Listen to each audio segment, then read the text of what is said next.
నమస్కారం ఘంటారావానికి స్వాగతం. ముందుగా ప్రధాన అంశాలు. నేడు బొల్లాను హైదరాబాద్కు తరలిస్తున్న పోలీసులు. తలదాచుకునేందుకు 4 రాష్ట్రాలు తిరిగిన వైసీపీ నేత.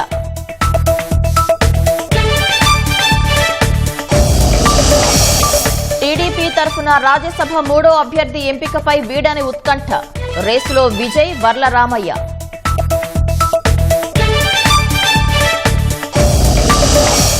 ఇరవై వేల మంది జనాభాకు 20 రోజులకోసారి తాగునీరు. దాహార్తితో అల్లాడుతున్న కర్నూలు జిల్లా ఆలూరు వాసులు.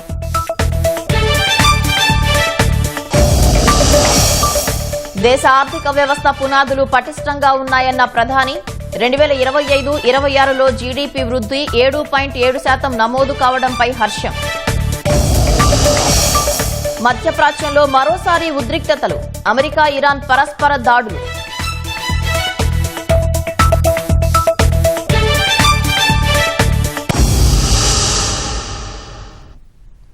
హైదరాబాద్ శివారులో సుమారు 1000 కోట్ల విలువైన ప్రభుత్వ భూమిని కొట్టేసేందుకు నకిలీ జీవోలు సృష్టించిన కేసులో అరెస్టైన వైసీపీ మాజీ ఎమ్మెల్యే బొల్లా బ్రహ్మనాయుడిని తెలంగాణ పోలీసులు ఇవాళ కోర్టులో ప్రవేశపెట్టే అవకాశం ఉంది. తమిళనాడులోని కాంచీపురంలో బొల్లాను శుక్రవారం అదుపులోకి తీసుకున్న తెలంగాణ పోలీసులు అక్కడి న్యాయస్థానంలో హాజరుపరిచి హైదరాబాద్ తరలిస్తున్నారు.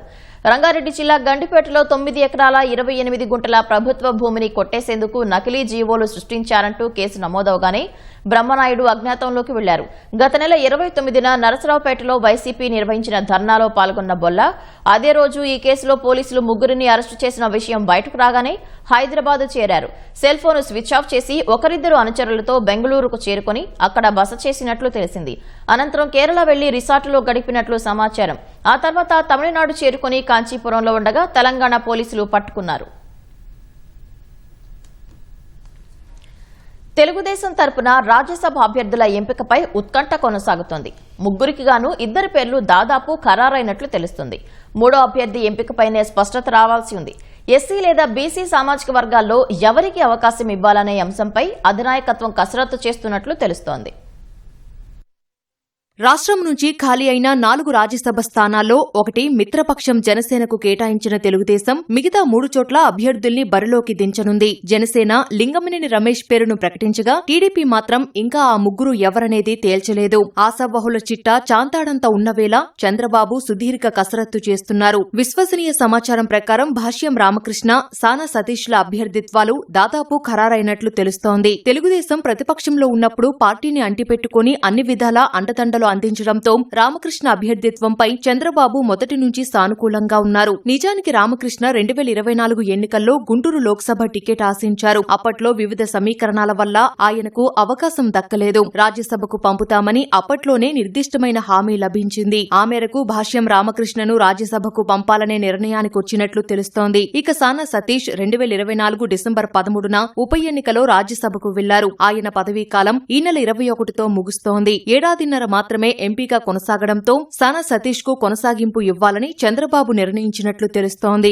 ఇక 3వ స్థానాన్ని బీసీ, ఎస్సీ సామాజిక వర్గాల్లో ఎవరికి కేటాయించాలనే సందిగ్ధం నెలకొంది. రేసులో చింతకాయల విజయ్, వర్ల రామయ్య పేర్లు పరిశీలనలో ఉన్నట్లు సమాచారం. 2019 ఎన్నికల్లో పార్టీ ఓడినా చాలా మంది సీనియర్లు ముఖం చాటేసినా వర్ల రామయ్య పార్టీని అంటిపెట్టుకుని ఉన్నారనే సానుకూల భావన చంద్రబాబు వద్ద ఉంది. 2014-19 మధ్య వర్ల రామయ్యకు చివరి నిమిషంలో రాజ్యసభ అవకాశం చేజారింది. అప్పట్లో వివిధ సమీకరణాల దృష్ట్యా అనూహ్యంగా కనకమెడల రవీంద్ర కుమార్ను రాజ్యసభకు ఎంపిక చేశారు. ప్రస్తుతం వర్ల రామయ్య కుమారుడు కుమార్ రాజా పామర్రు ఎమ్మెల్యేగా ఉన్నారు. ఎస్సీ మాదిగ సామాజిక వర్గానికి రాజ్యసభ సీటు ఇవ్వాలని భావిస్తే రామయ్యకే అవకాశం దక్కనుంది. అదే సామాజిక వర్గం నుంచి ఎవరైనా మహిళకు ఇవ్వాలనుకుంటే తాడికొండ మాజీ ఎమ్మెల్యే ఉండవల్లి శ్రీదేవి పేరు పరిశీలనకు రావొచ్చని తెలుస్తోంది. ఒకవేళ ఎస్సీ మాల సామాజిక వర్గం నుంచి మహిళకు ప్రాధాన్యం ఇవ్వాలనుకుంటే పీతల సుజాత, పనబాక లక్ష్మి పేర్లను పరిశీలనలోకి తీసుకోవచ్చని సమాచారం. 3వ సీటు బీసీకి ఇవ్వాలనుకుంటే మాత్రం చింతకాయల విజయ్ను ఎంపిక చేసే అవకాశముంది. విజయ్ తండ్రి అయ్యన్న పాత్రుడు వచ్చే ఎన్నికల నాటికి రాజకీయాల్లో కొనసాగే అవకాశాలు తక్కువగా ఉండటంతో కుమారుడి కోసం గట్టిగా పట్టుబడుతున్నారు. విజయ్ గత ఎన్నికల్లో అనకాపల్లి పార్లమెంట్ నుంచి పోటీ చేసేందుకు సిద్దమైనా పొత్తులు, సీట్ల సర్దుబాటులో భాగంగా త్యాగం చేయడం కలిసొచ్చే అంశంగా కనిపిస్తోంది. పార్టీ కార్యనిర్వాహక అధ్యక్షుడిగా ఉన్న నారా లోకేష్ పట్టుబడితే ఓసీల్లో ఒకరి పేరు మారే అవకాశం లేకపోలేదనే చర్చ కూడా జరుగుతోంది. అమెరికా, ఇరాన్ మరోసారి పరస్పర దాడులకు దిగటంతో మధ్యప్రాచ్యంలో మళ్లీ ఉద్రిక్తతలు తలెత్తాయి. శనివారం హర్ముజ్ జలసంధి మీదుగా వెళ్తున్న వాణిజ్య నౌకలు అమెరికా స్థావరాలు లక్ష్యంగా ఇరాన్ ఆత్మాహుతి డ్రోన్లను ప్రయోగించింది.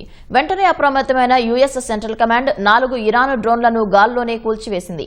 ఇరాన్ దాడులకు ప్రతీకారంగా అమెరికా దళాలు ఇరాన్ తీర ప్రాంతంలోని గోరుక్ కేష్మం ఐలాండ్లోని నిఘా రాడార్ కేంద్రాలపై క్షిపణులతో విరుచుకుపడ్డాయి. మరిన్ని దాడులు జరగకుండా నౌకాయాన భద్రతను కాపాడటానికే ఈ ఆత్మరక్షణ దాడులు చేయాల్సి వచ్చిందని అమెరికా ప్రకటించింది.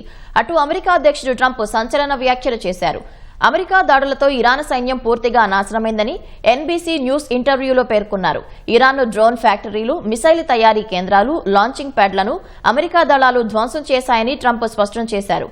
ప్రస్తుతం ఇరాన్ వద్ద 21 నుంచి 22% మాత్రమే క్షిపణులు మిగిలి ఉన్నాయని అంచనా వేశారు. అమెరికాతో జరుగుతున్న చర్చలు ప్రస్తుతం తీవ్ర డెడ్లాక్ కు చేరుకున్నాయని ఇరాన్ సంచలన ప్రకటన చేసింది. డెడ్లాక్ ను తొలగించి శాంతి ప్రక్రియను పునరుద్దరించాల్సిన బాధ్యత పూర్తిగా అమెరికా అధ్యక్షుడు ట్రంప్ చేతుల్లోనే ఉందని Iran supreme leader Mustafa Khamenei సైనిక సలహాదారు మొహ్సెన్ రెజాయ్ స్పష్టం చేశారు. ఒప్పందం కుదరాలంటే స్తంభింప చేసిన $24 బిలియన్ ఇరాన్ ఆస్తులను విడుదల చేయడమే ఏకైక మార్గమన్నారు. తాత్కాలిక ఒప్పందంపై సంతకం చేసిన వెంటనే మొదటి విడతగా 12, తర్వాత మిగిలిన $12 బిలియన్ విడుదల చేయాలని ఇరాన్ డిమాండ్ చేస్తుంది. అయితే ఈ దశలో నిధులను విడుదల చేస్తే చర్చల్లో పట్టు కోల్పోతామని అమెరికా యోచిస్తోంది. ట్రంప్ ఖమేనీ భేటీ అవకాశాన్ని ఇరాన్ పూర్తిగా తోసిపుచ్చింది. అమెరికా మళ్లీ యుద్ధానికి దిగితే తాము సైనిక చర్యల పరిధిని విస్తృతం చేస్తామని హెచ్చరించింది. హర్ముజ్ జలసంధికే కాకుండా హిందూ మహాసముద్రం, బాబ్ అల్ మంజాద్ జలసంధి, ఎర్ర సముద్రం, మధ్యధరా సముద్రంలోని అమెరికా స్థావరాలపై దాడులు చేస్తామని హెచ్చరించింది. ఈసారి తమ క్షిపణి సామర్థ్యం కంటే ఎన్నో రెట్లు శక్తివంతమైన భూతల సైనిక శక్తిని ప్రపంచానికి చూపిస్తామని ఇరాన్ స్పష్టం చేసింది.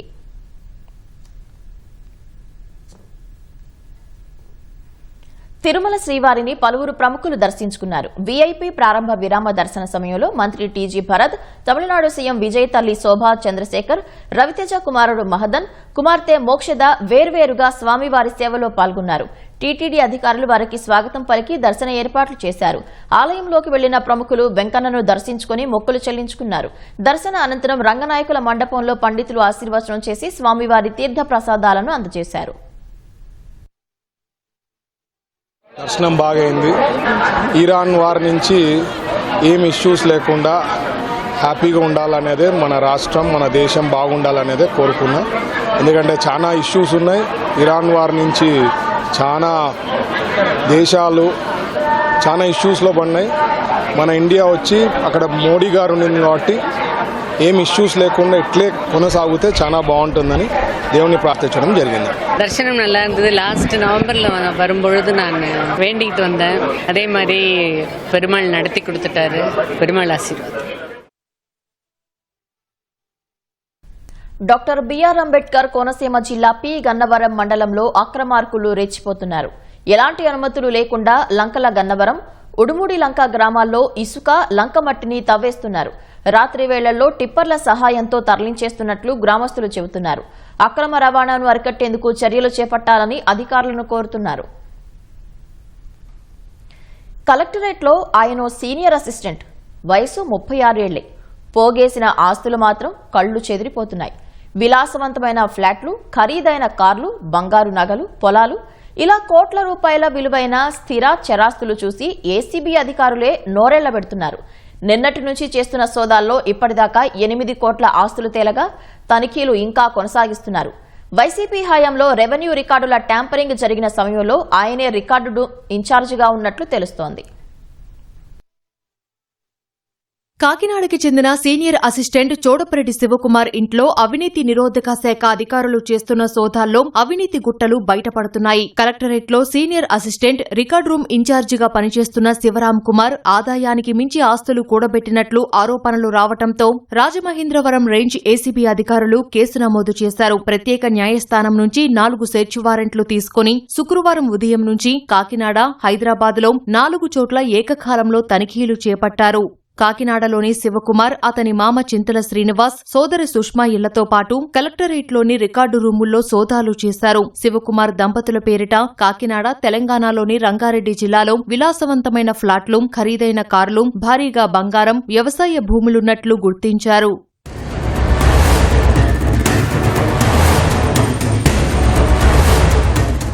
కాకినాడ సర్పవరం ప్రాంతంలోని ఎస్ఆర్ఎంటీ అపార్ట్మెంట్స్ లో 2 విలాసవంతమైన ఫ్లాట్లు, హైదరాబాద్ కొండాపూర్లో మరో ఫ్లాట్, కాకినాడ జిల్లాలో విలువైన వ్యవసాయ భూములు, ఖాళీ స్థలాలు ఉన్నట్లు అధికారులు గుర్తించారు. వీటి విలువ సుమారు 5,83,00,000 వరకు ఉంటుందని ప్రాథమికంగా అంచనా వేశారు. వీటితో పాటు 98 లక్షల విలువైన Toyota Fortuner, Mahindra BE6, Mahindra Thar Roxx కార్లు ఉన్నట్లు గుర్తించారు. 700 గ్రాముల బంగారు ఆభరణాలు, నగదు, గృహోపకరణాలు, ఖరీదైన మొబైల్ ఫోన్, ల్యాప్టాప్, ఖరీదైన వాచ్లు, డాక్యుమెంట్లను అధికారులు స్వాధీనం చేసుకున్నారు.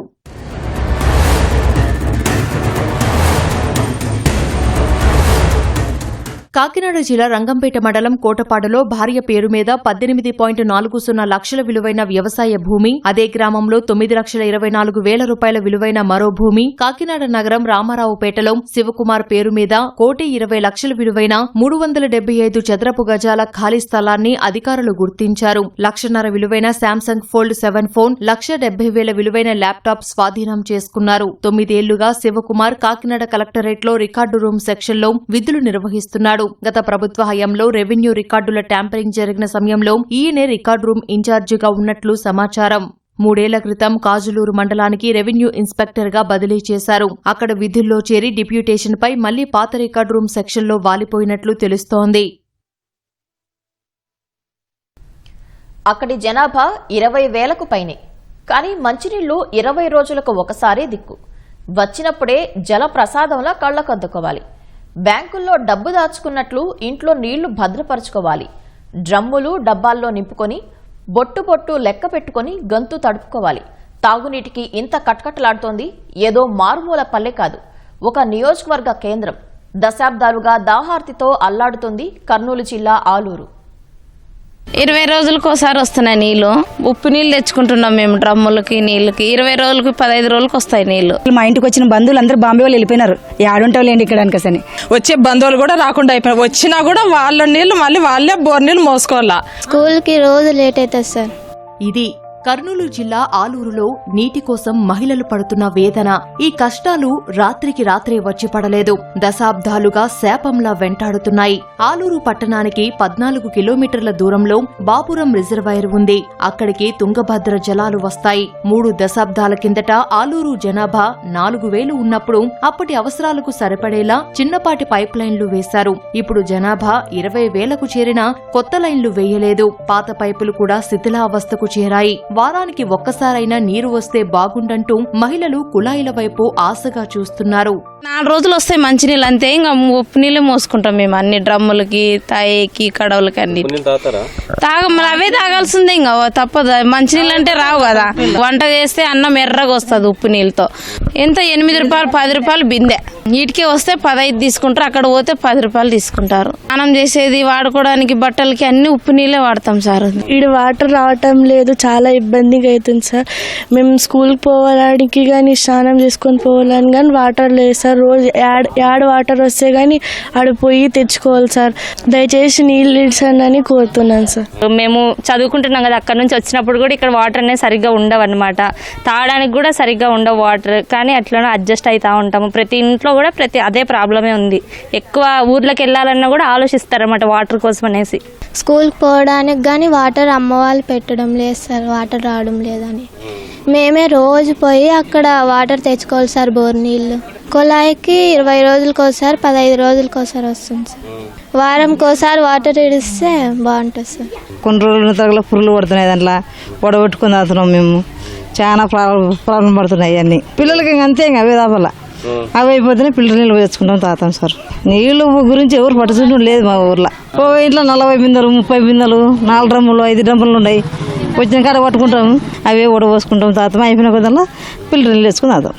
ఆలూరుకు 20 రోజులకోసారి మంచినీరు సరఫరా అవుతుండటంతో ప్రజలు వాటినే దాచుకోవాల్సి వస్తోంది. నీరు వదిలినప్పుడే డ్రమ్ముల్లో నిల్వ చేసుకుంటున్నారు. అందుకే ఏ ఇల్లు చూసినా నీటి డ్రమ్ములు కనిపిస్తాయి. నిల్వ ఉండి పురుగులు పట్టినా వాటినే వడగట్టుకుని తాగాల్సిన దుస్థితి. కొందరైతే చేసేదేమీ లేక ఆర్ఓ ప్లాంట్ల నుంచి కొనుగోలు చేస్తున్నారు. అంటే నీళ్ళ సమస్య అనేది చాలా ఉంది ఆలూరులో. మినరల్ వాటర్ వేయించుకుంటాము, వాడుకోవడానికి ఇక్కడ సంప్ ఒకటి ఉంది, అది కాలిపోయింది మొన్నటి వరకు. ప్రజలు చాలా ఇబ్బంది పడ్డారు. అసలు నిజంగానే తెల్లవారుజాము నేను నీళ్లు మోసినాను. 16 రోజులు 17 రోజులకు ఒకసారి వస్తాయి సార్ నీళ్ళు ఏదైతే పెద్ద సమస్య ఉంది. బోర్ నీళ్ళు అన్నా వచ్చింటే మాకు కొంచెం ఫెసిలిటీ ఉంటున్నాయి. ఫంక్షన్ చేయాలంటే కూడా ఇబ్బంది అవుతుంది మాకు. వారంకి ఒకసారి వదిలినా కూడా మాకు కొంచెం హెల్ప్గా ఉంటుంది. కొన్ని తాగి పెట్టుకుంటాము, బోర్ నీళ్ళు ఇంకా వాడతాం సార్ తెచ్చి. 17 రోజులు అవుతుంది సార్ ఈ రోజుకి వదిలి. ½ అవర్ వదిలినారు, ఇంకా తర్వాత స్టాప్ అయింది. బోర్ నీళ్ళు అది ఇది కొంచెం మిక్స్ చేసుకునేది చేసేస్తారు స్నానాలు. 15 రోజులు 20 రోజులకు ఒకసారి వస్తాయి సార్ నీళ్ళేమో, అంతే. ఇంకా అదే బోర్ నీళ్ళు తెచ్చుకొని అడ్జస్ట్ చేసుకుంటాం సార్. ఇంకా ఉన్న వాళ్ళైతే ఫిల్టర్ నీళ్ళు కొనుక్కుంటారు, మాకు లేకుండా బోర్ నీళ్ళే వాడుకుంటాం సార్. ఇంకా మంచి నీళ్ళు కొన్ని ఎత్తి పెట్టుకుంటాం, బోర్ నీళ్ళు వాడుకుంటాం సార్. ఇంకా బట్టలకి నీళ్ళు పోసుకుంటాం, ఇంకా మొత్తం బోర్ నీళ్ళే సార్. ఇంకా 10 దినాలు 15 దినాలు పూలతో నీళ్ళు, ఇంకా మామూలు అంటే ఇంకా ఉప్పు నీళ్ళు వాడుకుంటున్నాము. అదే సమస్య చాలా ఉంది సార్. నీళ్ళ సమస్య దూరంగా ఉంది, ఇబ్బంది ఉంది. కాలువ దగ్గర పెట్టుకున్నా కానీ, రిజర్వాయర్ దగ్గర పెట్టుకున్నా కానీ నీళ్ళ సమస్య చాలా ఉంది సార్. అది నీళ్ళ సమస్య ఎదురుమిట్ట ఎక్కువ సార్. నీళ్ళు ఈ నుంచి 10 కులాలకి మొత్తం నీళ్ళే రావటం లేదు. ఇన్ని నెలలు కాదు కనిష్టం అంటే ఇప్పుడు 15 నుంచి నీళ్ళు రావటం లేదు. మేము ఏమన్నా దాన్ని పట్టుకోవాలనుకుంటే కూడా ఇబ్బంది. మంది కాడికి పోయి నీళ్ళు పట్టుకోవాలా, లేదంటే ఊర్లో పోవాలా, పారిపోవాలా. లేదు బోర్ వేసిన కాంచి రోజంతా మాకు మీద అవే వాడుకునేది, అవే తాగేది, అవే కారం చేసేది, అంతే. గలీజ్ వస్తాయి, ఆ నీళ్ళు నిండిపోతాయి, ఆ వాటర్ తాగడం పోతాయి, అవే నీళ్ళు తాగాల. వాసన కాదా నీళ్ళు. పరిస్థితి అయితే ఇదే పరిస్థితి ఉంది. వేరే పరిస్థితి ఇంకా రాలేదు మాకు. 20 దినాల నీళ్ళు కూడా బాగలేవు, వాసన వస్తుండయి. ఫిల్టర్ నీళ్ళు తెచ్చుకొని తాగుతుండం, డబ్బులు పెట్టి కొనుకొచ్చుకుంటుండం. మరి నీళ్లు 10 బిందెలకు 100 రూపాయలు. రోగాలు వచ్చినాయి ఈ నీళ్ళు తాగి. పండగ వచ్చి ఆ పండగ పిల్లలు రావాలన్నా కానీ భయం, నీళ్ళు లేక. నీటి సమస్య వల్ల బంధువులు, స్నేహితులు తమ గడప తొక్కడమే మానేశారంటున్నారు ఇక్కడి మహిళలు. ఈసారి ఎల్నినో ప్రభావం వల్ల వర్షాలు పడకపోతే మరింత గడ్డు పరిస్థితి ఎదుర్కోవాల్సి వస్తుందని ఆందోళన వ్యక్తం చేస్తున్నారు. కృష్ణా తీరాన సాగే 9 రకాల దివ్యహారతుల వైభవం మళ్లీ కనువిందు చేస్తోంది. విజయవాడ పవిత్ర సంగమంలో కృష్ణానది హారతి 2015 నుంచి 5 ఏళ్ల పాటు నిరాటంకంగా సాగింది. గత వైసీపీ ప్రభుత్వ హయాంలో నిలిచిపోయింది. కూటమి ప్రభుత్వం అధికారంలోకి వచ్చిన తర్వాత జగన్మాత దుర్గమ్మ ఇంద్రకీలాద్రి క్షేత్రం దిగువన దుర్గా ఘాట్ వద్ద హారతులు మొదలయ్యాయి. గతంలో కృష్ణా గోదావరి సంగమ ప్రదేశమైన పవిత్ర సంగమంలోనూ హారతులు పునరుద్దరించాలని సీఎం చంద్రబాబు చేసిన సూచనకు దేవాదాయ శాఖ, దుర్గా మల్లేశ్వర స్వామి దేవస్థానం చకచకా స్పందించాయి. సంధ్యా సమయంలో వేద మంత్రాలు, శంఖనాదాలు, మంగళ వాయిద్యాల మధ్య కృష్ణమ్మ అల్లపై నవహారతుల కాంతి పుంజాలు భక్తులను మళ్లీ పరవశింపచేశాయి. మన ప్రీతమ ముఖ్యమంత్రి గారు ఇలా కాదు, కృష్ణవేణి నది హారతుల దుర్గగుడి దగ్గర అక్కడ ఇస్తున్నప్పటికీ పవిత్ర సంగమంలో కూడా ఇవ్వాలి అనేటటువంటి దీంతో ఇదంతా అభివృద్ధి చేసి ఒక టూరిజం ప్రదేశం కింద ఏర్పాటు చేయాలనే తత్సంకల్పంతో దేవాదాయ శాఖ వారికి, మరి ముఖ్యంగా దుర్గ దేవస్థానం వారికి ఆదేశములు ఇచ్చి ఉన్నారు. ఆ కారణంగా ఈ పవిత్ర హారతులు ఇక్కడ పునఃప్రారంభం చేయడం జరిగింది. నిత్యము కూడా ఇక నుంచి కూడాను ఇక్కడ హారతులు ఇవ్వాలని చెప్పని ఏర్పాట్లు చేయడం జరుగుతున్నది. ఈ హారతులు అనేది గతంలో మన ముఖ్యమంత్రి వర్యులు 2015లో స్టార్ట్ చేశారు. ఈ స్టార్ట్ చేసినప్పుడు చాలా బ్రహ్మాండంగా ఇక్కడ టూరిస్టులు రావడం కానీ, చుట్టుపక్కల ప్రాంతాలలో రావడం కానీ చాలా ఎంజాయ్ చేశారు. ఇటువంటి ప్రదేశంలో ఇది టూరిస్ట్ ప్లేస్గా చేయాలనే ఉద్దేశంతో మా ట్రస్ట్ బోర్డు తరఫున, మా దేవాలయం తరఫున, మరి మన ముఖ్యమంత్రి వర్యులు నారా చంద్రబాబు నాయుడు గారిని కూడా ఒకరోజు ఇది పండగ వాతావరణంలాగా ఆహ్వానిద్దామనే ఆలోచనలో ఉన్నాం. ఇక్కడ దుర్గగుడి నుంచి ఒక బస్సు మాదే వెహికల్ పెట్టి టూరిస్టులను ఇక్కడికి తీసుకొస్తానికి ఒక సరదాగా ఇది ఒక ప్లేస్ లాగా, మరి వచ్చిన వాళ్ళు నదిలో దిగి స్నానం చేస్తారు. అన్ని వసతులు, ఏ ప్రమాదం లేకుండా ఇక్కడ ఈ లోకల్ ఉన్న మరి కార్పొరేషన్తో అన్ని ఏర్పాట్లు చేయించి మరి ఇక్కడ అటువంటి ప్లాన్ కూడా ఒకటి ఉంది. నంద్యాల జిల్లా బనగానపల్లి మండలం యాగంటిపల్లె కృషి విజ్ఞాన కేంద్రానికి అవార్డు దక్కింది. జిల్లాలోని ప్రధాన పంటల వ్యవసాయ ఉత్పాదకత పెంపు, వ్యవసాయ వ్యాపారోత్పత్తి కార్యక్రమాల పెంపు, గ్రామస్థాయిలో రైతులకు సాంకేతిక పరిజ్ఞానం అందించడం తదితర సేవలు అందించిన నేపథ్యంలో ఈ అవార్డు లభించింది. ఢిల్లీలో శుక్రవారం జరిగిన కార్యక్రమంలో National Academy for Agriculture Sciences ఉపాధ్యక్షుడు doctor PK Joshi, founder chairman doctor RN Paroda చేతుల మీదుగా కేవీకే సీనియర్ శాస్త్రవేత్త ధనలక్ష్మి అవార్డు అందుకున్నారు. 5 సంవత్సరాలుగా చేసిన సేవల్ని గుర్తుంచుకొని ఈ సంవత్సరం జోనల్ బెస్ట్ కృషి విజ్ఞాన కేంద్రం అవార్డు ఇవ్వడం జరిగింది. అంటే ఈ జోన్లో ఆంధ్రప్రదేశ్, తర్వాత తెలంగాణ, తమిళనాడు, పాండిచేరి ఈ 4 రాష్ట్రాలు కలిపి 72 కేవీకేలు ఉన్నాయి. 72 కృషి విజ్ఞాన కేంద్రాల్లో మాకు ఉత్తమ కృషి విజ్ఞాన కేంద్రంగా ఇవ్వటం జరిగింది. మాకు ఈ అవార్డు రావటానికి ముఖ్య కారణం మా చైర్మన్ గారు, శాస్త్రవేత్తలు, మా జిల్లా రైతాంగం. ముఖ్యంగా విత్తన ఉత్పత్తిలో మంచి నాణ్యమైన విత్తనాల రైతాంగానికి అందించడంలో, అలాగే సమయానికి అనుకూలంగా వ్యవసాయ సలహాలు అందించడంలో, అలాగే పశు సంపదలో వారికి కావలసిన మెలకువలు నేర్పించడంలో, మహిళలకు మంచి ఉపాధి కల్పించడంలో మన కృషి విజ్ఞాన కేంద్రం పాత్ర చాలా ఉంది. అదేవిధంగా భూసార పరీక్షలను చేసుకొని ఎలా పంటలు పండించుకోవాలనే దాని మీద రైతులకి విశేషంగా మేము అవగాహన కల్పిస్తున్నాము. 2025-26 ఆర్థిక సంవత్సరంలో దేశ జీడీపీ 7.7% వృద్ధి రేటు నమోదు చేయడంపై ప్రధాని నరేంద్ర మోదీ హర్షం వ్యక్తం చేశారు.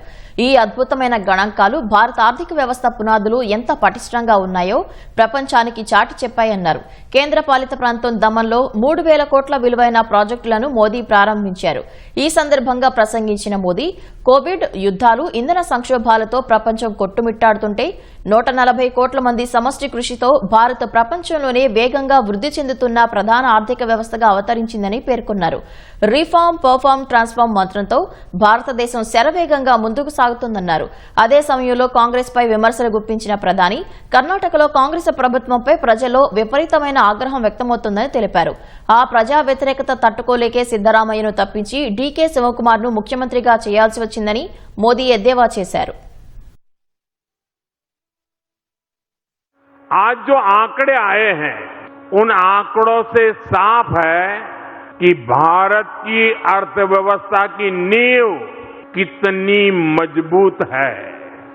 वर्ष 2025-26 में भारत ने 7.7% की ग्रोथ रेट हासिल की है और पिछला क्वार्टर जो 31 मार्च को खत्म हुआ उसमें भी भारत की ग्रोथ 7.8% रही है और ये दुनिया में तेज गति से आगे बढ़ने वाली बड़ी इकोनॉमी है. ఐరాస జనరల్ అసెంబ్లీ సమావేశాల్లో జమ్మూ కశ్మీర్ అంశాన్ని పాకిస్తాన్ ప్రస్తావించడాన్ని భారత్ తీవ్రంగా ఖండించింది. అబద్దపు, పక్షపూరిత కథనాలను ప్రచారం చేయవద్దని హెచ్చరించింది. ఈ మేరకు ఐరాసలోని భారత శాశ్వత ప్రతినిధి పర్వతనేని హరీష్ పాక్కు గట్టిగా కౌంటర్ ఇచ్చారు. జమ్మూ కశ్మీర్కు సంబంధించిన అన్ని విషయాలు పూర్తిగా భారత్లోని అంతర్గత వ్యవహారాలు అని స్పష్టం చేశారు. ఆ కేంద్రపాలిత ప్రాంతం ఎప్పటికీ భారత్లో అంతర్భాగంగానే ఉంటుందని తేల్చి చెప్పారు. దీనికి విరుద్ధంగా చేసే ఎలాంటి వాదనలైనా ఆధార రహితమైనవని, చారిత్రక వాస్తవాలకు విరుద్ధమైనవంటూ హరీష్ కొట్టిపారేశారు. పాక్ చేసే అబద్దపు ప్రచారాలు ఈ ప్రాథమిక వాస్తవాన్ని మార్చలేవని చెప్పారు. ఐరాస భద్రతా మండలిలో సభ్యదేశంగా ఉండటం అనేది ఒక పెద్ద బాధ్యత అని గుర్తు చేశారు. పాక్ తన విభజన రాజకీయ ప్రయోజనాల కోసం ఇలాంటి ప్రతిష్టాత్మకమైన వేదికలను దుర్వినియోగం చేయడం అలవాటుగా మార్చుకుందని మండిపడ్డారు. అటు భద్రతా మండలిలో తాత్కాలిక సభ్యదేశంగా పాక్ 2 ఏళ్ల పదవీకాలం ఈ ఏడాది ముగియనుంది.